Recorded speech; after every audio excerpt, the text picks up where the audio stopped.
नमस्कार मित्रांनो, मी Yogesh Mane ignite academy मध्ये तुमच्या सर्वांचं स्वागत करतो। सर्वप्रथम तुम्हाला आणि तुमच्या परिवाराला नवीन वर्षाच्या हार्दिक शुभेच्छा।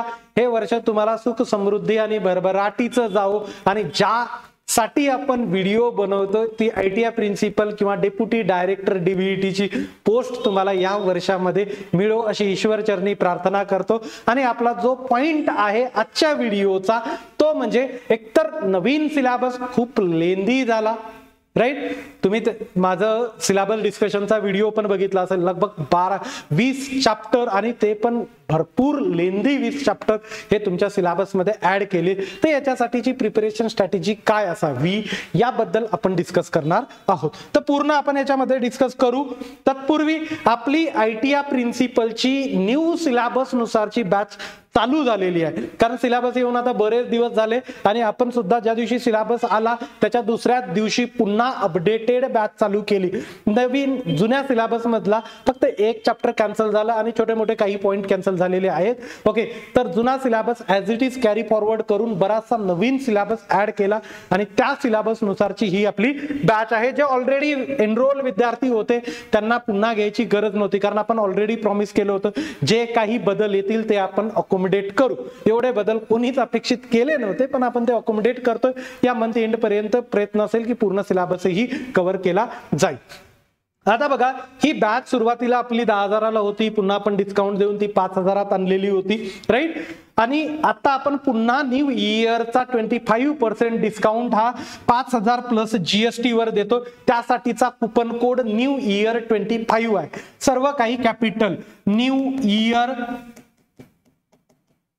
25 क्लियर। हा कुपन कोड अप्लाय करा, 25% डिस्काउंट मिळेल। आपला आयटीआय प्रिन्सिपलच्या बॅच साठीचा एक व्हॉट्सअप ग्रुप आहे, त्याची लिंक डिस्क्रिप्शन मध्ये दिलेली आहे। आपले कॉन्टॅक्ट नंबर सुद्धा डिस्क्रिप्शन मध्ये मिळतील, स्क्रोल लाईन सुद्धा आहे, क्लियर। आणि काही लोकांना माझ्याशीही चर्चा करायची असेल, बोलायचं असेल ते सुद्धा बिनधास्त करू शकता। योगेश माने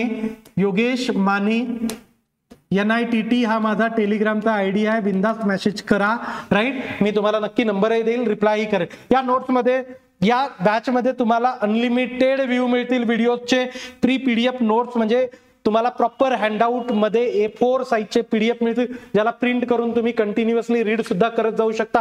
टेस्ट सिरीज सुद्धा आहे आणि चॅप्टर वाईज एमसीक्यू सेशन सर्व 20 चॅप्टर वर घेतले गेलेले आहे। त्यामुळे बऱ्यापैकी तुमच्याकडे 3,000 पेक्षा सुद्धा जास्त एमसीक्यूचा संच बनलेला असेल, जेणेकरून फायनल एक्झाम मध्ये त्यापैकीच एमसीक्यू येतील। आता चलू मूळ टॉपिक कडे। सर्वात महत्वाची गोष्ट काय, लेंदी सिलेबस, राईट, लेंदी सिलेबस। आता या सिलेबसचं काय करायचं, तर काही करू शकत नाही। आता एमपीएससी कडून फायनल आपल्याकडे सिलेबस आलेला आहे, त्यामुळे याच्यामध्ये आता काही बदल होण्याचे चान्सेस नाही। फक्त याला 2 कॅटेगरीज मध्ये डिवाइड करू शकतो, एक तर आपला ओल्ड सिलेबस आणि दुसरा न्यू ऍडिशन झालेला। ओल्ड सिलेबस मध्ये रटायच्या मगअप करायच्या गोष्टी जास्त होत्या, राईट, आणि तुमच्या न्यू सिलेबस मध्ये लॉजिकल गोष्टी जास्त आहेत, लॉजिकल गोष्टी जास्त आहे। तसं बघायला गेलं जरी लेंदी सिलेबस असला ना, अंडरस्टँडिंग वर बेस्ट जास्त सिलेबस आहे, क्लिअर। म्हणजे तुम्ही एकदा लेक्चर केले, 1-2दा नोट्स रीड केल्या की बऱ्यापैकी तुमचा पोर्शन कव्हर होऊन जातो, राईट। तुम्हाला लॉजिक डेव्हलप करायचं आहे। कसलं लॉजिक, की एखादा क्वेश्चन जनरल सेन्सने विचारला तर त्याला तुम्ही कसं डोकं लावाल, कसं लॉजिक लावाल आणि त्याचा आन्सर घेऊन याल, अशा म्हणजे सोशो इकॉनॉमिक इश्यूज आहेत त्यांच्या रिलेटेड, इंडस्ट्रियलायझेशन रिलेटेड अशा काही गोष्टी तुमच्या न्यू सिलेबस मध्ये ऍड केल्या गेलेल्या आहेत। काही गोष्टी इंडस्ट्री 4.0 मधून आणल्यात, क्लिअर। तर त्यांचे उत्तर हे लॉजिकली दिले जाऊ शकतात, त्याचं ओव्हरबर्डन घेण्याची गरज नाही। इकडून वाचतो तिकडून वाचतो करायची गरज नाही। हे करत बसाल तर तुम्हाला वेळ पुरणार नाही, सगळ्यात महत्वाची गोष्ट। त्यामुळे खूप डिफिकल्ट नवीन सिलेबस आहे का, तर बिलकुल नाही, लेंदी बऱ्यापैकी आहे, राईट। हे आपल्याला डोक्यात ठेवूनच चालावं लागेल। पहिली गोष्ट, ओल्ड सिलेबस मध्ये बऱ्याचशा गोष्टी रटायच्या सुद्धा होत्या, जशा की वेगवेगळ्या एजन्सीज आहेत, वेगवेगळ्या एज्युकेशनल इन्स्टिट्यूट्स आहेत, राईट. त्यानंतर तुमचं प्लेसमेंट रिलेटेड, सिलेक्शन रिलेटेड वेगवेगळे ऍक्ट्स आहेत, जसे की factory act, work compensation act, right, apprenticeship act, अशा काही गोष्टी आहेत की ज्या तुम्ही रटायनं गरजेचं होतं. काही तुमचं बजेटिंगशी रिलेटेड गोष्टी आहेत की ज्या तुम्हाला समजून घेणं पण गरजेचं होतं. असं बऱ्यापैकी ओल्ड सिलेबस मध्ये होतं, तसं ते न्यू सिलेबस मध्ये जास्त दिसत नाही. न्यू सिलेबस म्हणजे पहिला सिलेबस कॅरी केलेलाच आहे, ते ऑलरेडी आहे, पण काही लोकांनी ऑलरेडी तो सिलेबस प्रिपरेशन केलेला आहे. क्लिअर. आणि मग न्यू सिलेबस मध्ये जर असं आणखीन त्याला एक्सपांड केलं गेलं, मोठं केलं गेलेलं आहे. या गोष्टी तुम्हाला त्या सिलेबस मध्ये मिळतील. आता प्रश्न काय होतो की याला लागत होता 7 वर्षाचा एक्सपिरियन्स, म्हणजे बऱ्यापैकी लोक रिस्पॉन्सिबिलिटी वाले आहेत, मॅरिड लोक आहेत, जॉब करणारे लोक आहेत, आणि या एज मध्ये म्हणजे असं खूप जास्त झालं असंही मला म्हणायचं नाही, पण जे 35 मध्ये आहेत, क्लिअर, त्या प्रत्येकाला जॉब आत्ताच्या घडीला सोडून वेळ तुमच्या प्रिपरेशनला देता येत नाही. पण जे वेळ आहे तो ऑप्टिमिस्टिकली तुम्हाला यूज करावा लागतो. क्लिअर आहे. म्हणजे आता सेशन बघायचे, सेशन बघून तयारी करायची, या गोष्टी थोड्याशा डिफिकल्ट होत चालल्यात त्या लोकांना जे वर्किंग आहेत त्यांना. तर मी तुम्हाला सुरुवातीपासून सांगितलं की ही एक्झाम नाही करत. क्लिअर. तुम्ही डेली 8 घंटे बसलो पाहिजे, गरज नाही. बसत असाल तर चांगलीच गोष्ट आहे, राईट. 4-5 तास, हँडसम 4-5 तास आहे ना, खूप झाले प्रिपरेशनला. आणखीन मी एक गोष्ट तुम्हाला सांगतो, आता जरी सुरुवात केली तरी तुम्ही सिलेक्ट होऊ शकता, एवढा स्कोर घेऊन येऊ शकता. आता जरी सुरुवात केली, अरे मास्तर चला प्रत्येक व्हिडिओमध्ये म्हणतो आता जरी सुरुवात केली तरी तुम्ही करू शकता. फक्त तुम्हाला काय तुमची स्ट्रॅटेजिकली जावं लागेल, राईट. स्ट्रॅटेजिकली जावं लागेल. कसं, तुम्हाला एक एक्झाम्पल देऊन सांगतो की माझा आत्ताचा सिलेबस असा आहे. समजा तुम्हाला क्लास अटेंड करायचा, राईट, क्लास अटेंड करायचा, आपलं 1.5 तासाचं सेशन होतं, 1.5 अवर्सचं. क्लिअर.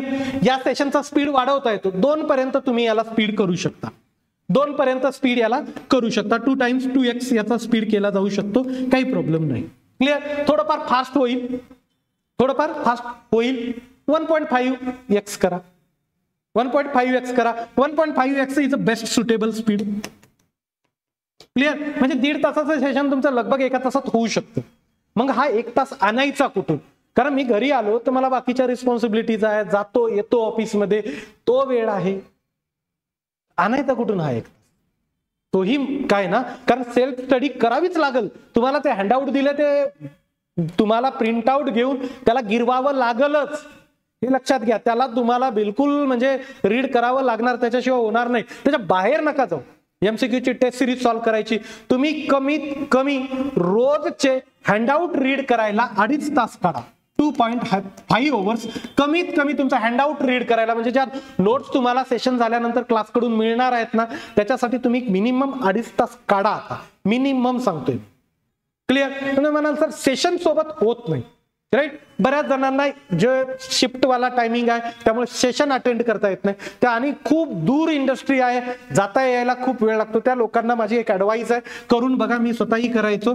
जेव्हा मी दिल्लीला इंजिनिअरिंग सर्व्हिसेसचं वगैरे प्रिपरेशन करायचो ना, त्यावेळेस आम्हाला GS-GKचे जे टॉपिक असायचे ना, आम्ही काय करायचो, मोबाईलमध्ये लावायचं, आपलं युट्यूबवर वगैरे असेल, किंवा मग मी स्वतः, मला जेव्हा वेळ मिळायचा ना, आणि त्या युट्यूब आता कोविड नंतर जास्त ग्रो झाली, त्याच्या अगोदर बरंचसं कंटेंट युट्यूबमध्ये नसायचं. मग बुक्समध्ये मी माझी रेकॉर्डिंग लावायचो आणि काय करायचं की बुक्स रीड करायचं, ते कंटेंट त्याच्यात रेकॉर्ड करायचं, मोबाईल पॉकेटमध्ये ठेवायचा, हेडफोनमध्ये ऐकत जायचं जाता येता, असंच करायचं, राईट. तुम्हाला माहिती आहे ट्रॅव्हलिंगचा माझा टाइम खूप जास्त आहे. मग सरळ लेक्चर लावायचं, लेक्चर लावलं तुम्ही, हेडफोन घालायचे, ऐकत जायचं. काही म्हणतील, काही आता असिस्टंट प्रोफेसर आहे ते म्हणतील अरे चला मास्तर आजकाल लय हेडफोन मध्ये दिसतो राव. काही नाही, काही संबंध नाही या गोष्टींचा, ते डोक्यातूनच काढून टाकायचं आपल्याला.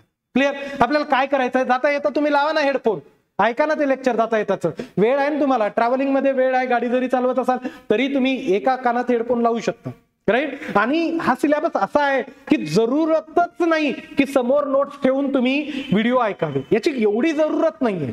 काही व्हिडिओजला लागतात, ते व्हिडिओज मग तुम्ही घरच्या टाइम मध्ये ऐका, जाता येता सुद्धा. तुमच्या कानावर जरी ते शब्द पडले आणि तुम्ही हँडआउट रीड केलं तर सर्व तुम्हाला समजायला लागेल. एखादी गोष्ट नाही समजली तर पुन्हा तो व्हिडिओ काढून तेवढाच पोर्शन बघता येईल, राईट. तर अशा प्रकारे सुद्धा तुम्ही तुमच्या टाइमचं युटिलायझेशन करू शकता. मुंबईवाले आहे, राईट, बरेच लोकांच्या बसेस असतात, बसेसमध्ये सुद्धा तुम्ही ती काम करू शकता. कारण कसं आहे भाई, कुछ पाने के लिए कुछ खोना पडता है, क्लिअर? मग तुम्हाला बाकीचा कम्फर्ट थोडासा कमी करावा लागेल. गप्पा बिप्पा आता मित्रांच्या त्या काही गोष्टी थोड्यासा तुम्हाला त्याच्यातून साईडला निघून आता इकडे फोकस करायला, खूप लेंदी, खूप लांबणार नाही आता एक्झाम, राईट? आणि ज्या प्रकारे सिलेबस दिलाय ना त्या प्रकारे तुम्हाला त्याची सुरुवात आताच करणं आहे.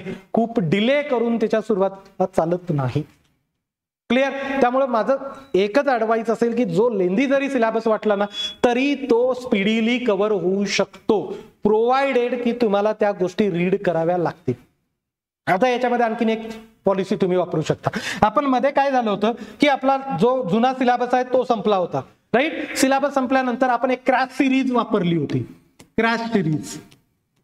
क्रॅश सेशन सिरीज म्हणजे सर प्रत्येक चॅप्टरवर एक एक सेशन घ्यायचे आणि तो चॅप्टर संपवण्याचा प्रयत्न करायचे. तुम्ही त्या क्रॅश सिरीजचा सुद्धा आधार घेऊ शकता. ती क्रॅश सिरीज बघा, म्हणजे तुम्हाला 5-6 सेशन तुमचे सेव्ह होतील क्रॅश सिरीज वर. एका त्या 6 सेशनचं एक सेशन सरांनी बनवलेलं आहे, राईट? 6 सेशन सेव्ह झाले, एकच सेशन तुम्हाला मिळालं, ते तुम्ही आरामात बघा. त्यानंतर हँडआउट रीड करा, जिथं अडचण आली तिथं ओरिजिनल रेकॉर्डिंग बघा, आणि पुढचे जे सेशन्स आहेत ना ते सेशन तुम्ही असं कुठं बसले काही झालं ओके नोट्स हातात नसल्या तरी ऐकून ते सोशो इकॉनॉमिकचे सेशन जे आहेत ना असंच ऐकून तुम्ही करू शकता. क्लिअर? त्यामुळे तुमचा टाइम सेव्ह होईल. जे म्हणतात इंडस्ट्रीजमुळे किंवा वर्कमुळे मला सध्या टाइम मिळत नाही. जे लोक, बरेच लोक इंजिनिअरिंग कॉलेजेसमध्ये असिस्टंट प्रोफेसर आहे, तुमच्या प्रॅक्टिकल मधला वेळ काढा, राईट? लोड इंजिनिअरिंग कॉलेजला, मला असंच वाटायचं मी जेव्हा कॉलेजला होतो ना मला खूप लोड आहे, पण जेव्हा मी बाहेर आलो आणि ओपन या मार्केटमध्ये जेव्हा आलो ना तेव्हा मला कळालं की अरे चाललं तिथं तर मला काहीच लोड नव्हता. ज्या प्रकारची मला सॅलरी होती त्या प्रकारचं खरंच मला काम नव्हतं, राईट? हा, बाकीच्या बऱ्याच अनवॉन्टेड गोष्टींमध्ये आपण बिझी असतो, पण मग तिथूनच तर काढून वेळ द्यायचा असतो आपल्याला. क्लिअर? तर प्रॅक्टिकल मधला, तुमच्या 2 सेशन मधल्या गॅप मधला वेळ द्या. हँडआउट नेहमी तुमच्या हातात ठेवा. रोज तुम्ही ऑफिसला जरी जात असाल तरी तुमच्याकडे ते हँडआउट असलं पाहिजे. ओके, खराब होऊन फाटलं तर दुसरं करता येईल, काय प्रॉब्लेम नाही, राईट? चांगल्या पेजेसचं वापरा किंवा काहीतरी करा, पण ते हँडआउट तुमच्या हातात रोजच असलं पाहिजे. जिथं वेळ मिळेल तिथं तुमच्या हातात. कधी कधी तुमच्या इंडस्ट्रीमध्ये जमत नाही सर, मोबाईल आहे ना, मोबाईलमध्ये ते हँडआउट ठेवा, त्याच्यात सॉफ्ट कॉपी ठेवा. क्लिअर? ते कंटिन्युअसली जोपर्यंत तुम्ही हँडआउटला कंटिन्युअस रिवाइज करणार नाही 7-8 वेळेस तोपर्यंत ते होणार नाही. एमसीक्यूचे सेशन्स आहेत ते एमसीक्यूचे सेशन बघा.